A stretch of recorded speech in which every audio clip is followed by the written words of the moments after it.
Brian, this is episode 180, and this is your third time being here, which puts you in a very small group of 6 people so far who have recorded 3+ episodes. Actually, no one's recorded more than 3. So you're at the maximum anyone's ever recorded already. So hi. Hi. And boy, do I appreciate being here again, Dean. It's nice to see you. Okay, Brian, so tell folks a little bit about you again, and then I have some new hypothetical situations I want to drop you into the deep end of. Absolutely. So I'm Brian Talbot. I am a fractional CMO. My company is thevaluecmo.com. And I've been playing this game since about 2016. I decided I was done with all the silly games that come with the average corporate job. And I just wanted to provide highest and best value to SMBs where I could really make a difference. So I honed in on the $2 to $20 million range companies and provide full range fractional CMO work. Okay, Brian, so thank you. Here's our hypothetical. Okay, most of all of our work these days, and I'm not a fractional CMO, but most of all of our work is virtual. Yep. But imagine that today's day one of a brand new client. They're only 5 minutes from your home. So you're actually going to walk into a place. Imagine that, right? It's like it's 2008 or something. You're going to walk into the place and start work on day one. What's a dream scenario to walk into as a fractional CMO on day one, and what's the nightmare scenario? Absolutely. So this is easy for me because this is what I do, right? My dream scenario is I walk into a conference room with a lot of whiteboards and a stakeholder team from the company. And that's really critical because your stakeholder team sets the stage. You get buy-in and alignment through your stakeholder team. And so that's the best opportunity. I go over my frameworks of the market, the message, and the map. And then we start to kick off the engagement from there. My nightmare scenario is no one's around, no one cares, and everyone looks at me and goes, "You're the marketing guy, just go do marketing." And I want to see results. Not great. Yeah. They leave you hanging out to dry. Yeah. Marc, hi. Welcome, first time. Hello. Hey, thank you, Dean. It's always great to be the first timer. Absolutely.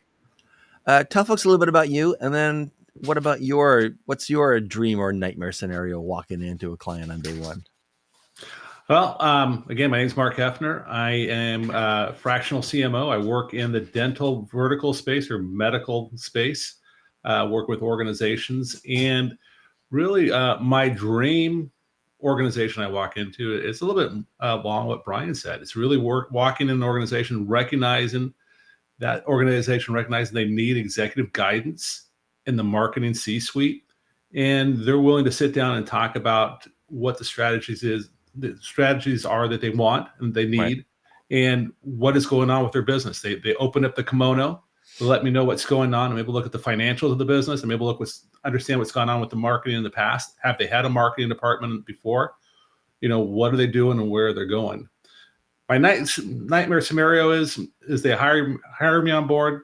No one is really on board with what's going on. They just think they need marketing and they're not ready for the next movement. They don't have all the other pieces in place to make the move in marketing, because you can spend a boatload of money in marketing, but if you don't have the right people answering the phones, you don't have the right people knowing how to book appointments, you don't have the right people in place to take care of anything, you can spend thousands and hundreds of thousands of dollars that goes nowhere. You just spun your wheels and just wasted your time.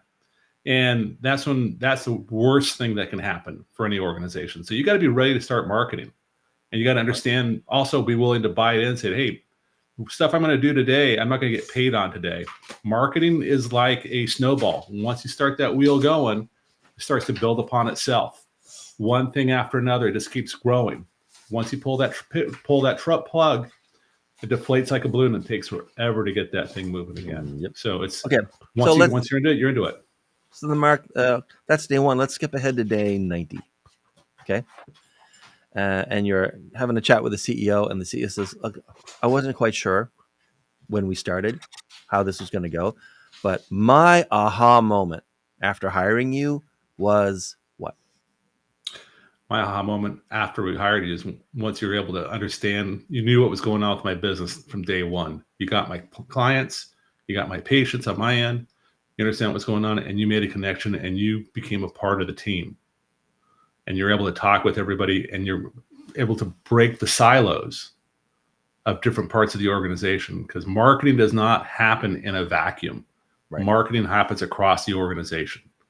And when the CEO recognizes you knew how to talk with the rest of my team, you got the rest of my organization involved in the marketing, we actually moved from a sales operation to a marketing operation and changed the whole paradigm of the organization and the thought process. Brian, how about you? What do you think is sort of the typical aha moment a company has after a few months of having a CMO or a fractional CMO?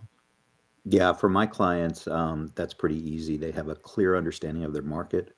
They have a targeted message that resonates, and they have a strategic roadmap that helps everyone understand the goals, the strategies, and the execution, as well as the resources needed to be able to do all that, to be able to reach the goals, including ownership, priority, and timelines and budgets.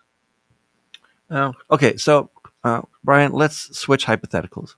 Sure. And you're on stage, keynote speaker. Mm-hmm. There's 250 people in the audience. They all came out of corporate, and every one of them became a fractional CMO yesterday. Brand new. Okay. So I'll start off.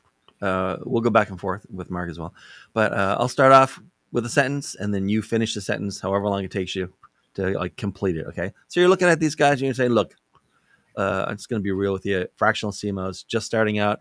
The thing you're going to be most shocked by is what?" The thing you're going to be most shocked by is the fact that people want results today. They want immediate results, and they don't understand that marketing is a marathon, not a sprint. And so they hire you to do all their marketing and get them results immediately. Right. And Marc, what do you think? What's a fractional CMO starting out today going to be shocked by first?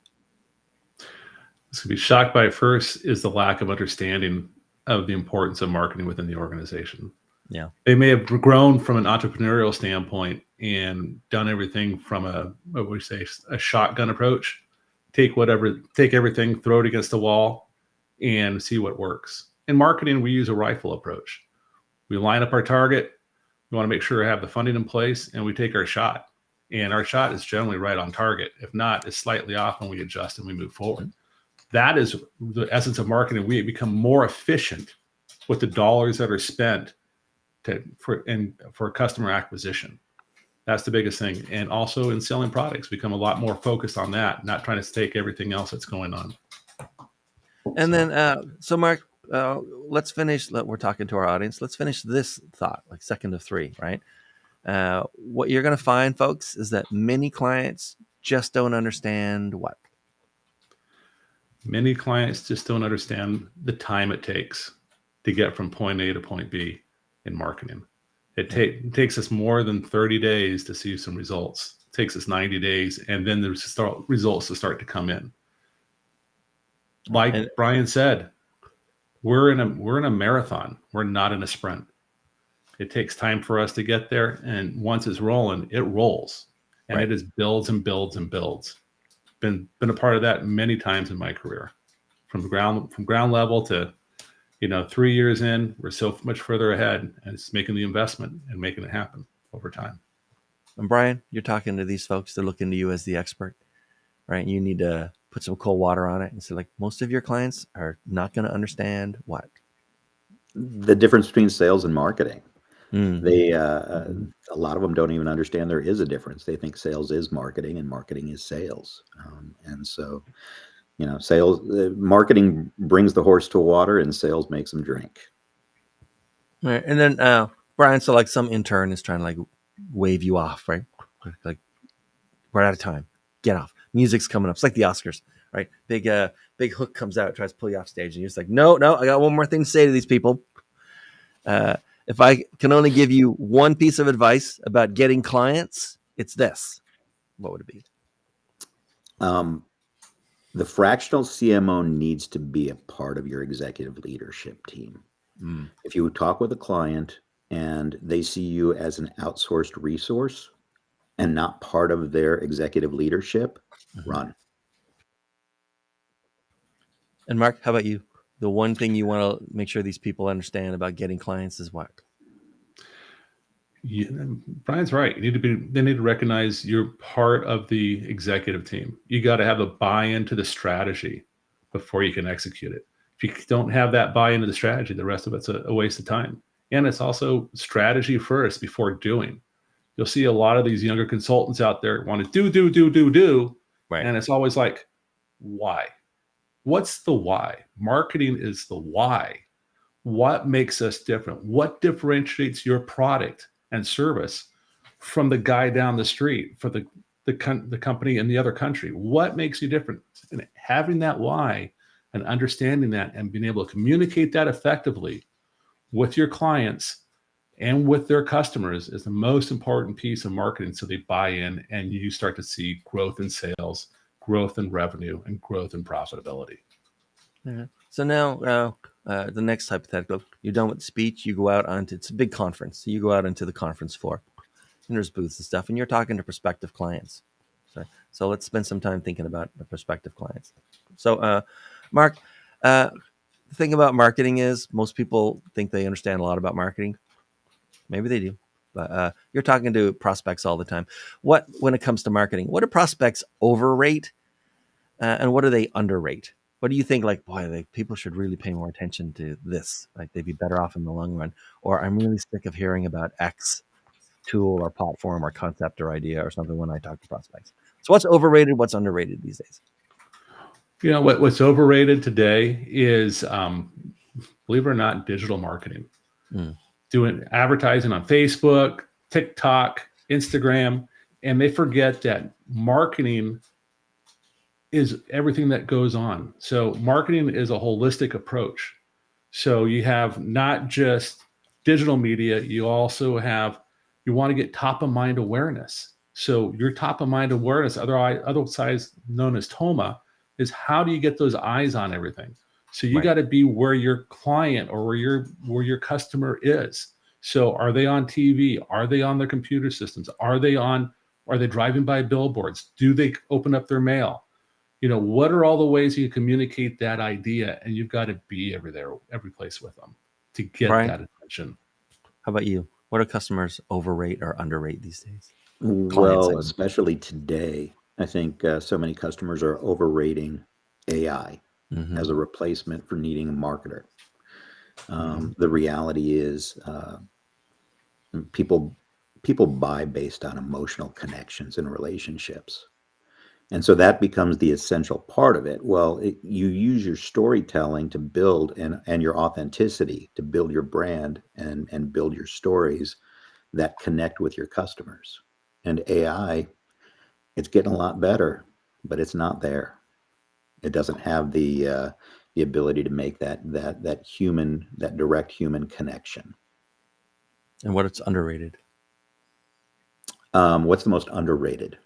I think having a strategy. Yeah. People think, well, just buy Google ads and Yeah. watch the money roll in. It's not a quarter in, a dollar out game, right? You have to have a strategy that ties everything together. Otherwise, you're just throwing a bunch of spaghetti at the wall. Yeah. All right. So, as you're Brian, as you're talking to prospective clients, like what's sort of like a red flag and what's a green flag for whether you think someone's going to become like a good client or a good match? Yeah, the red flags are the people who are telling me what they want me to do Mm-hmm. as their marketing resource. And the green flags are the people who are interested in collaborating and actively participating. Those are the ones who understand that marketing is an all skate, right? It's not a one-off event, or it's not one person's complete Mm-hmm. responsibility. It's not a siloed activity. So those are the differences in my view. And Mark, how about you? What's like a red flag and a green flag when you're talking to a prospect? A red flag is someone who doesn't understand what the costs are. They're not willing to go in and spend the money. They Right. hired you and they expect everything to kind of happen. That's the red flag. Not having the right budget allocation of the money to do it. The green flag is as Brian said, marketing is a team sport. Having everybody involved in the decision making, having everybody buy in to the strategy is the most important part. Once you have buy-in to that piece, that makes it really easy. So it's just, I bolt when I see a red flag. It's like, oh, you're not ready for me. You're not ready for marketing. You're not ready to make this commitment. The green flag is they understand the strategy. They understand that it's collaborative. They understand it's teamwork that gets us to the next level. It's an amazing thing when that happens, when the teamwork comes together. And it's beautiful. It's beautiful. It's what can happen. It's just incredibly fun. It makes my job exciting. That's what I love about marketing, is that piece of it. And then taking the concept from baby to this full-blown adult running on its own, and that's what I love about it. So we're going to stay in this scenario for the last question. You guys happen to meet each other on the floor, and you end up just, getting a cup of coffee in line. You don't know anything about each other other than that each of you is a fractional CMO.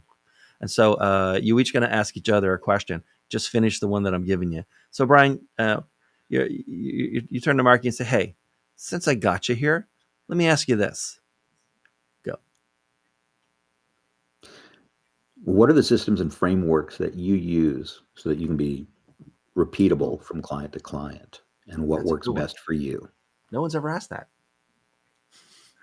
What are the repeatable frameworks that I use? So that's a really good question. So the repeatable frameworks are coming in and asking what they've done in the past, what has worked, what hasn't worked, and why do they need me now? And then developing that strategy around them and understanding their business and pulling that together. It's always coming back to why now? Why wasn't it 2 years ago? Why not 2 years from now? What's changed in your business? Those are the most important things to understand, because they didn't call you up or say yes because they finally, want to spend more money. They're expecting results. So what's changed with their business? Something dynamically has changed fundamentally. Why and what is that? And then repeat that, develop everything around that. That's what's repeatable. And no two organizations are the same. That's the great thing. So I'm sure Brian has a whole bunch of stuff he's done in the past. It's like I've had a whole bunch of stuff, and what I've done in company A is not always going to work with company B. But marketing is marketing. The fundamentals of marketing haven't changed. We learned those a long time ago. Product, place, price, and promotion. I always come back to the 4 Ps of marketing. If I'm able to go back to that, I'm able to answer all of my questions, and I'm able to make everything work. I come back to TOMA, top of mind awareness. Bringing that in and having that strategy and that philosophy will help drive revenue and grow businesses. And Mark, how about you for Brian? Since I got you here, let me ask you this.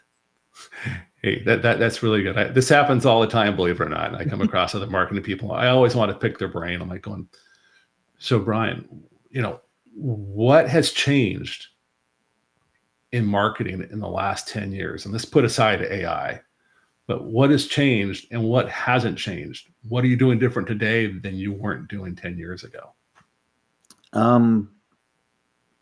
Really, the emphasis on strategy has changed. I think you used to be able to be successful by executing a lot.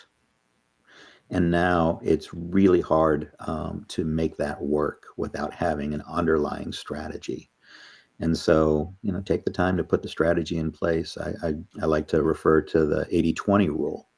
And if you don't spend 20% of your time up front getting that strategy in place, then the 80% of the time that you spend working on the rest of it is going to kind of go to waste. So make sure you get a good, solid strategy.